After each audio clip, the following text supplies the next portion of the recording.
पुण्यातली 70% हॉटेल्स गॅसवर, लग्न कार्यालय देखील बंद होण्याच्या मार्गावर. अपुऱ्या सिलेंडर पुरवठ्यानं व्यवसायावर गंभीर परिणाम.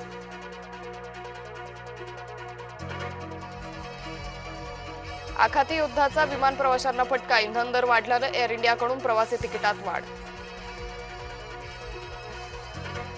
रेल्वेतील आयआरसीटीसीची भोजन सेवा ही बंद होण्याची शक्यता. गॅस टंचाईमुळे धावत्या रेल्वेतील भोजन सेवा होणार बंद. धुळे जिल्ह्यात व्यावसायिक गॅस सिलेंडरचा तुटवडा. गॅस सिलेंडर अभावी हॉटेल्स बंद ठेवण्याची वेळ. काही ठिकाणी चुलीवर जेवण बनवणं सुरू. नागपूर जिल्ह्यात इंधनाचा पुरेसा साठा. नागरिकांनी अफवांवर विश्वास ठेवू नये. जिल्हाधिकारी डॉक्टर विपिन ईटनकरांचं नागरिकांना आवाहन. शॉर्मा स्टॉल लावण्यावरून मुंबईत वाद. गुजराती लोकांनी स्टॉल हटवण्यास सांगितल्याचा आरोप. मराठी व्यावसायिकांना गुजराती दमदाटी करत असल्याचा दावा.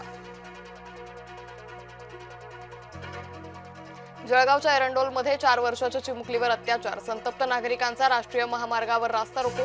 पोलिसांनी संशयित आरोपीला घेतलं ताब्यात. बदलापूर स्त्री बीच प्रकरणात नाशिकमधून धक्कादायक माहिती समोर. नाशिकच्या मालती IVF मधून वर्षभरात 96 महिलांचा बीच खरेदी. कागदपत्र तपासणीत धक्कादायक माहिती समोर. मुंबईनं मार्चमध्येच गाठली तापमानाची 40. हंगामातील सर्वाधिक उष्णतेची झाली नोंद. समान नागरी कायद्यासाठी सर्वोच्च न्यायालय अनुकूल. कायदेमंडळानं सद्विवेकानं निर्णय घ्यावा. देशभरात समान नागरी कायदा लागू करण्यास सर्वोच्च न्यायालयानं दर्शवली अनुकूलता.